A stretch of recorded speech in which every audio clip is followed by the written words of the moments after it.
మనం చూస్తుందంతా కూడా ఏపీ సచివాలయంలో జీఏడీ అధికారుల హడావిడికి సంబంధించిన విజువల్స్ అన్ని కూడా మనం చూస్తూ ఉన్నాం. మంత్రుల ఛాంబర్ల దగ్గర నేమ్ ప్లేట్ల తొలగింపు కార్యక్రమం చేపట్టారు జీఏడీ అధికారులు.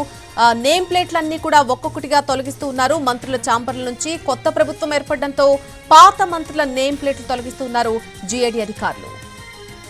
ఏపీ సచివాలయంలో జీఏడీ అధికారులు రంగంలోకి దిగారు. మంత్రుల ఛాంబర్ల దగ్గర నేమ్ ప్లేట్లన్నింటినీ కూడా ఒక్కొక్కటిగా తొలగిస్తూ ఉన్నారు. దృశ్యాలు మనం చూడొచ్చు. కొత్త ప్రభుత్వం ఏర్పడడంతో పాత మంత్రులు ఎవరైతే ఉన్నారో వాళ్ళ నేమ్ ప్లేట్లన్నీ కూడా ఆ ఛాంబర్ల నుంచి తొలగిస్తూ ఉన్నారు జీఏడీ అధికారులు.